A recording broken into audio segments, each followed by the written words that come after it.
Out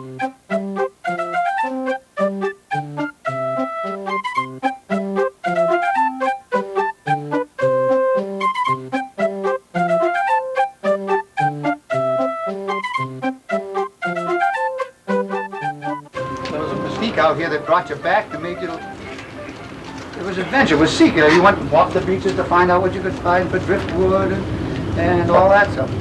Sometimes you wished you didn't come over because your parents put you to work picking wood. That's how we used to burn. We used to have to get so much wood a year. We had to fill that woodshed with driftwood, and you had no trouble. You didn't have to saw it and chop it. You know, if you could have walked the beach, you know it's stove size, and that's all there was to it. Is so, that the time but you yeah, no, that's in the book. You got to read the book. No, but as you do a lot of things foolishly to avoid doing something. When you get older, you'll look back and you'll say, gee, if I went and done it right away, it'd have been all done old, you know? I used to hate the oil house down here, which is left, the only building left. They had stairs. It came out to the platform. The stairs went up to the catwalk, and the stairs went down.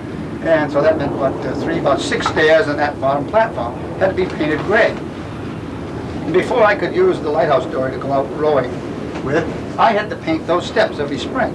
Well, boy, I'm tongue. Just like painting the Empire State Building, you know. Oh, well, gee whiz, I'll never get boating, you know. And if I'd have gone to work and painted them and got it over with, but you don't look at it that way when you're young. Of course, as you're going to Boston, on your right going in, you'll see those landing-like things up there. Well, that was once an island called Governor's Island. So they knocked the island down to make out of the Logan Airport. Did you ever go to Governor's Island, Harold? No. How about Apple Island? No, we never did much in the back islands, you know. We seemed to have enough to do with from Hull. My boating experience was from Hull out to here, over to Gallops and out to Boston. That was. Would you visit the people that lived on Gallops Island? Who was living on Gallops Island when you were living there? Well, it was Dr. Sweeney and his family, but I would never in on that family because I think the kiddos, if I remember right, were older. But the Norwood family in Boston, we used to row out, or we'd row and meet each other part way and go to Hull to get the newspaper, an excuse to go get ice cream. So you weren't completely isolated? Oh, no. There was other families, and you could, as I say, once a week get a mailboat. That was Friday. A shopping boat. We'd do the runs. Every morning the boat came down at 8 o'clock. It brought you mail and groceries and anything else, ice, your milk. Down twice, huh? Give them a sandwich. And then it would go all the way to run down, and on Friday we'd start back. And when it come back, you'd get on and you'd go to Boston, you'd go to the Army base. And when you got to Army base, you always had to go into the restaurant right there on the base and get an eclair. I loved eclairs. They were 10 cents a piece in those days. And then we went out shopping. My dad used to put me, my dad did all the shopping. He was a great cook. My mother baked on Friday, and my father cooked about every meal going. And we get into Boston. He'd take me into Lowe's Opulence Theater. The usher would take me up in the right-hand box. I don't know whether I had that seat reserved or not. And I used to sit there right on the stage, practically, and sit there, see the movie through twice, see the stage show through twice. Father'd come in, the usher'd come and get me, and I'd come back home. So the coins, I don't know if you can get those on there, can you? They date back to about 1690. You can see the date of 16 on one of them in this picture, believe it or not. And when my father planted a garden, and throughout the 22 years he was here, a coin would be found now, and 2 coins now, like that. And the story, as you might know, is that when Edward Rowe Snow wrote about it in his book on the islands of Boston Harbor, the story goes that when my father, lighthouse keepers were given 14 days leave a year, and they were furnished a substitute. If he took any other time off of that, his family, his wife or son or anything, ran the light. As you read lighthouse stories, you'll find out a lot of women and children ran the lights. So the rest of the year, he had to either hire somebody or let the family run the light. So anyway, it was vacation time. He had 14 days coming to him, and a substitute came. And the substitute were local men from Provincetown, the Rogerses and all those fellows. They all knew my father because my father was born and brought up in Provincetown. So in the meantime, my father had planted a garden. He found a coin in one of the areas, so he was digging around to see if there was any more. So the relief man came and said, "Wait, Charles, what's the hole out there?" And he said, "Well," he said, "I found a coin." He says, "Well, maybe the whole treasure's there." So off he went on vacation.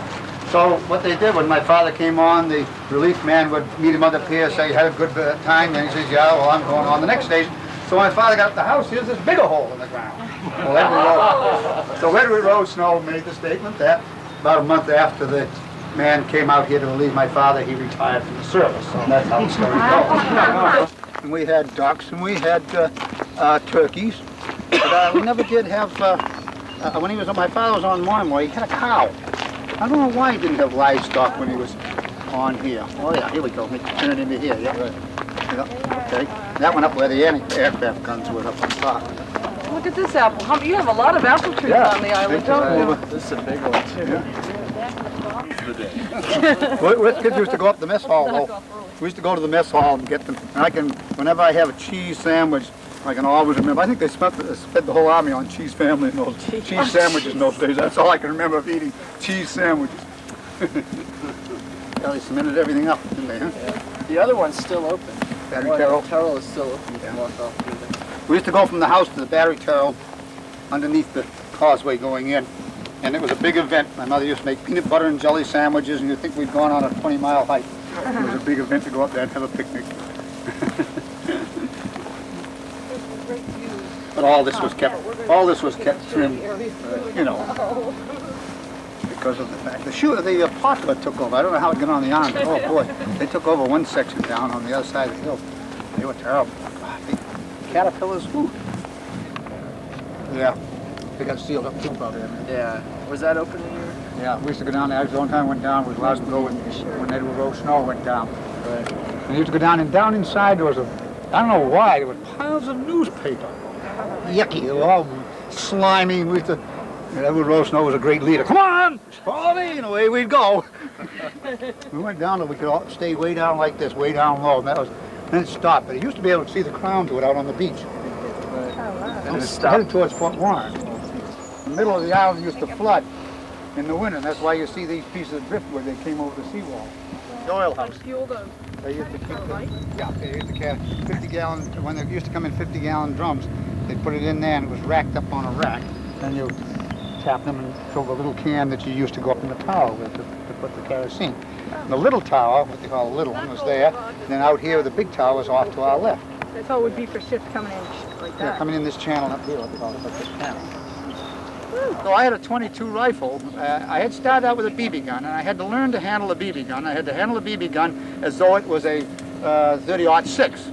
And I had to clean it like my father used to do the shotgun. Him and I sit down together, and I was not ever to abuse a gun. I respected it, and there's no reason why anyone can't be trained to handle a gun, because I wasn't influenced by TV so much as probably. But ammunition and gun was always in the home, it was always available, and so then when my father found out I could handle a BB gun and respect it, I was handed a .22. My first Springfield single-shot .22. And so the sergeant came down and we were talking about things, and he said, we were talking about, something about shells, and he said, geez, I can get you some .22. So every once in a while he dropped 500 .22s in a parachute down to me, and they were in a carton, 500 of them. And when he called up about the rundown, he'd say to my father, so the son got all the .22s yet? Well, he's run out. I used to shoot all the time. I was out shooting all the time, tin cans and feathers and like that. That's probably why when I was in the Navy, I got third marksman. But somebody told me don't do that far up in the trees or up in the air because you'll end up on a ship as a armed guard. So I decided to shoot the shells off in the air. It was two of us, a young fellow from Maine and myself, were competing at the rifle range in Boot Camp. And him and I were running neck and neck. I think 144 was the perfect, if I remember right. And he had, I had 142 and he had 143. That was it. And him and I were trying to beat each other when we had a bosun's mate as our commander. And he come over and he said, "What are you two guys doing?" He says, "I see your scores going up." And Johnson said, he said to him, "Well, how am I competing?" He said, "Well, boy, if you guys want to go out on a Liberty ship with that gun you're carrying, that's 22. We were finding 22s for practice. If you want to take that 22 out on a Liberty ship," he says, "you better get 144. So after that, wow, our score went down fast. We didn't want a high score. But Mother Nature has pushed It's basically what I've seen without walking around the island, which we used to do once a day. We encircled this island once a day. Yeah. Once a day, the morning, well, sometimes twice, morning, and then at night, when it got cool, we do it once again. I look at it now, I wonder if I could do it. But anyway, we used to hop these rocks and we'd race. Literally race to see who could jump the furthest. I looked back, and my son, if it did, I'd kill him because he'd break a leg. Because it's a wonder he didn't get hurt. But we just go. I've been a lot of times teetering on a rock and just barely make it and wonder how I scare the daylights out of myself, you know. But we just didn't know any better, didn't know fear. When you don't say know fear. we, who do you mean? Well, any And other says kiddo your that came cousin? down. I never raced by myself, but if some kid come down, it was always a challenge. The two of you had to get competition. Who was Buster, your friend Buster? And Well, his army family lived, it was Hamill, Buster Hamill, and the Hamills are from, I think, the Hamills of Newburyport, up around Newburyport, Haverhill, that area. I think that's the family, and they were on here as a army man. I don't know what his rank was, his father's rank was, but in the stories, you know, the lighthouse was here, right ahead of us, and the army post families around the corner. Because by telephone you could call one end of the island. You had to call Boston and call out again. So You have to call Boston to get to the other, the other end of the island. Yeah. Now, boats used to tie on all sides of those pilings, believe it or not. Right down there. There Yeah. was a dock there. Dock, army dock, they called it. Now, what happened there was that it used to fill in. So they said, we're going to, every 10 years they'd have to dredge it, or every so many years. So they said, let's stop it. So we'll build jetties. So my father said, well, those waves are coming around. What are you going to do? Well, you can see what they did with it. And this is the only end of the island that has been affected in any way by the seas. But the wharf is still buried, and it's there no more. But we used to go swimming about right in here because this was the warmest place to swim in it. Now the sun's on the sand. When the sand comes in, the water was usually warm. And if we did any swimming, that's when we did it on a day like this. Otherwise, you didn't swim. It turned blue in 5 minutes. Cold. Waters are cold out here. And friends of mine used to come and say, oh, you're lucky you live on an island. You can go swimming. Well, I say, go ahead and find out. I had to learn to swim in order to have my own boat, go out in the dory alone. My father said, you jump off or dive off or do anything off the end of that pier. It was an L-shaped pier. He said, you jump off, you can either walk, swim, or anything, but he says, you're going to go from the point of that pier to the beach. And when I see you do it, he said, then you can go out in the boat. Well, I learned to swim fast because I didn't stay in the water too long. So I qualified to handle the boat myself. Now, is this where we see the foundation of the tower? Yeah, we'll be going to the foundation tower. Now, this was way down here because the firing range for down there was just about where we're standing. So the washback was the beach used to be further down there. My grandmother Rogers, if you'll read in the book, her desire was to come onto the island. The first thing she did, she headed for the beach. And she'd pick up this moss here and she'd take it up and lay it out on a sheet and dry it out and make the loveliest moss pudding you ever ate. Pudding, yeah. My aunt used to say, mine's better than Grandma's. I said, Grandma cannot, my mother could not make it like my grandmother. No one could make it. My grandmother knew how to make moss. She used to dry it out and somehow she made pudding out. Great. And I've had years ago on the islands, we used to try to do that when we'd be camping out here. Yeah. But of course, the water quality is a lot different today than it was when you lived here. We used to get, my cousin Libby came down with us and we'd go walk the beach and we'd find a tin can. Wonder we didn't die of blood poisoning, homemade poisoning, I mean. We'd find a tin can, and we'd go down and get some periwinkles, some mussels, scratch them out for some clams, put them all in this pot, build a fire under them, and cook them and then pick them out, pick the periwinkles out and eat them, you know. So I look what that can we cooked in it. So out here you'd be walking, you were coming back from the mail boat, you'd be walking. The mail boat came down every day, and we'd go over there to that pier, that's where the mail boat tied up.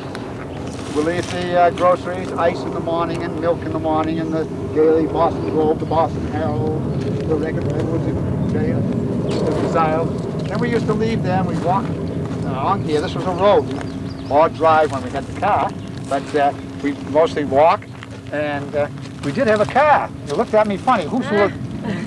Sure, we had an old Hudson touring car. We brought it over on the deck of a boat on a calm day, ran it up the ramp, like we came up at a big one, freight ramp, and got it onto the island. And we used to drive it up and down here. Would you drive it? There's a story in a book about that. dirty dog. But this way you'd be walking back home. You're up on the catwalk. See those row of poles? That row of poles? Well, that's the catwalk that came from the house. Now, the other day when I was here, it was high tide. We didn't see them till the tide went down. Then we had our bearings where how the light was laid out, how the size. It's amazing as a youth seeing it and then seeing it now in perspective size. Yeah. It was, to me, remembering back as a kid, it was a long distance. Yeah. But looking at us now, it's nothing, right? And so the height of the sand and dirt must have been to the tops of those poles, because I've got it estimated that they must have sawed them off level with the ground with their saw.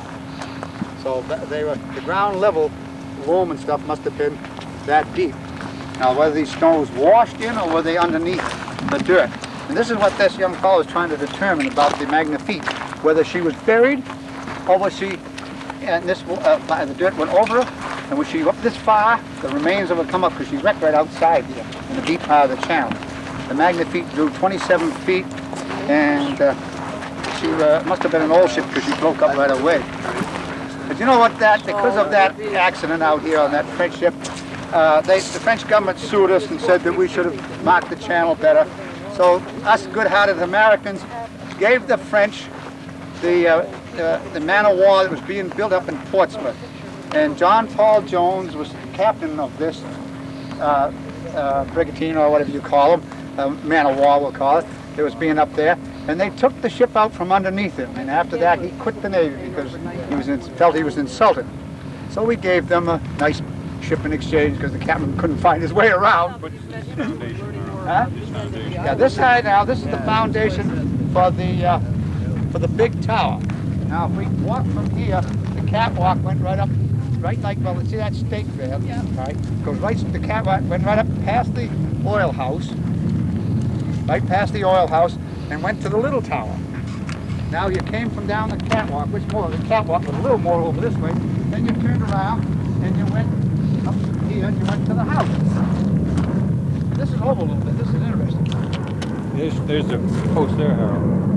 Yeah, there's one other, oh, there's the other one. See, there was from the catwalk, there was a shot, there was a landing and some steps.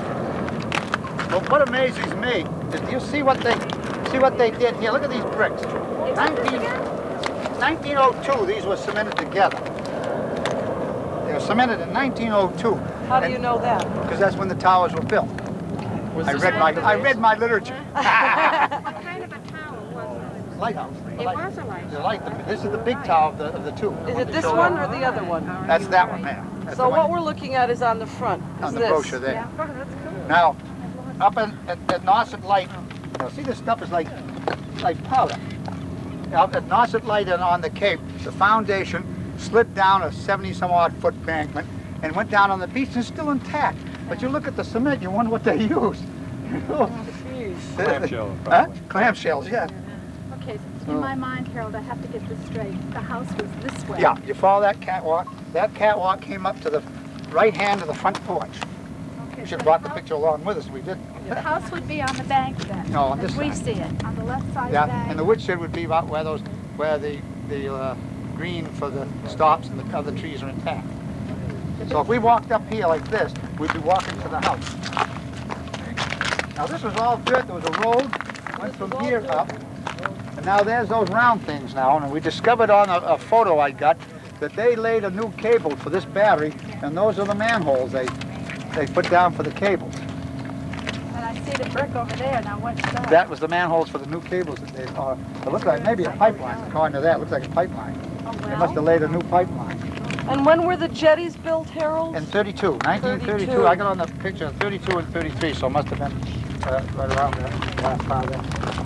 Now we found a chimney right where Bev is standing with the green pants on. Right. Now that's you. Smile. And you're standing in the garden, you're standing in the garden. Look around, you might find some coins. And the woodshed was to that side. Well, there was a chimney there which baffled me, and then I began thinking. And I remember back, the chimney never went through the wood-shaped roof, but it was inside the woodshed. I took that. So that's the chimney. Chimneys don't move that much. But if you go over that edge and look, this stuff has been pushed. And it's amazing how a northeast storm will come around and put a vicious wave into here. Those rocks up there, you can see the size of them standing up on there. See them? There's one that's very pointed. The seawall rocks, Yeah, the see the granite seawall, rocks. see those blocks? They look like boxes standing there, right? We used to go up on top of this hill in the northeaster and watch the waves tip them like dominoes. So that here we are trying to save the beaches. All these technicians say, oh, just put a pile of rocks, it'll stop the sea. Hey, Mother Nature wants it, you don't fool with it, she takes it. Then they used to come in every spring, bring a barge here with a crane, go run down here with a crane and put them all back in place again. Because they do work They used to against flip. the minor storms. Huh? They do work against the minor storms. Yeah. And all Harold, Mother this Nature. catwalk. Huh? This was a raised platform. It's a single road. Did it Yeah, come up and one have a post T? and then a T, like a clothesline, I got you. closed pole type of thing. That's what I figured it must have been, yeah. So one lighthouse was there, Yeah, and the other one was... Up there, we'll go up a little bit. So we'll... All right, let's back that now. And this is where we went swimming because a day like today was the only warm water there was in Boston Harbor. Sun coming over the hot sand. You stayed right near the top of the water where it was warm. You would open the creek like a, the old mysteries, So they go in, and you go in about 10 or 15 feet, and then you make a right-hand turn, and you go for about another 10 or so feet, and it goes down here, and it goes down and right out to the waterfront, right out on the beach.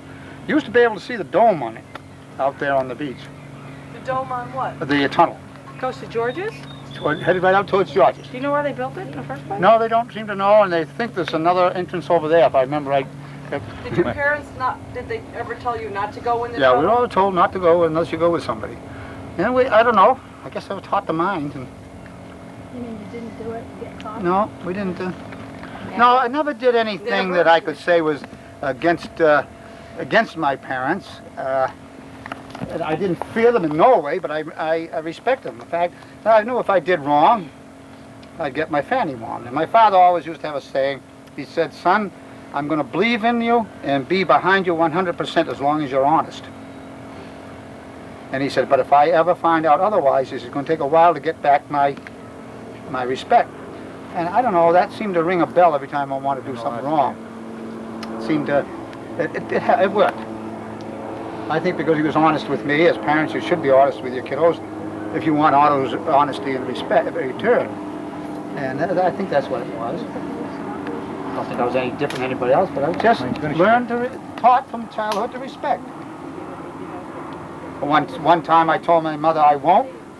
I was out on the front porch, it was a screened-in porch, and she said, oh, that you say, what did you say? And I said, I won't. So she disappeared in the house, come out with a pepper, grabbed my jaw, opened it, and put the pepper on my tongue, closed the door, with nothing to drink. Boy, did I spit and spur him. Of course, that'd be called cruel today. But it took me a long time to like pepper. Now I like it. Well, let's go to Lover's Okay, Rock. I buried a coffee can somehow. I pasted it off, and I was always going to remember it. A coffee can, a tobacco can, I mean, with some colored stones in it, and a note, and saying there's all this, the date and everything. It's buried somewhere in here. Wow. Want me to find I'd love to find that. That's Oh, that big city. See, I tell everybody when the Pilgrims come into Provincetown, they must have been thrilled to see that monument there after a long trip like that. See, I went my first grade in Hull, then my second grade in South Boston, third grade in Eaton Boston, fourth grade in Salem, and fifth grade on the island here. We had a private teacher, but I hated that because I could hear my father moving around and I could hear the boats going by, and I was distracted. Pardon? No, we stayed by the week. But we got Friday night. We used to go like hell to catch the boat, be sure we got it to come home. And we didn't care whether they picked us up or not. Sunday night, sometimes we'd have to go back Sunday night. But when we were in the elementary school, we could go back Monday. And when I was in the 6th, 7th, and 8th grade in Hull, we could go back Monday morning. We were a half hour late for school. We ran at quitting time Friday. We ran to the pier. Monday morning, going back, we walked to school. Yeah. That must have been hard to leave your island for the week to go to school. Because I didn't like school anyway. I was a daydreamer. I drew boats and I did everything that defied life. I didn't get smart till my junior year. And when we moved to Maine, I had quit my junior year. And when we got to Maine, the principal in the office, when that was in May That was the end of their season in May. May the 30th, the schools closed up there. And the principal said to my mother, to me, he said, now son, he says, your mother's sitting there, I'm sitting here, and you're sitting there. We're the only three that know that you are supposed to be supposed to be a senior. I said, right. And he said, but looking at your marks, he says, you shouldn't be a senior. And I would like to have you stay back in the junior year. And I was getting smart then, and I volunteered. Yes, never regretted it. And then I began studying, and I enjoyed studying. Because it was a smaller school. Hull was a big school, and Hingham High School was big, and if you weren't up there, you just didn't make it. I used to get fine, dandy, and excellent in my marks.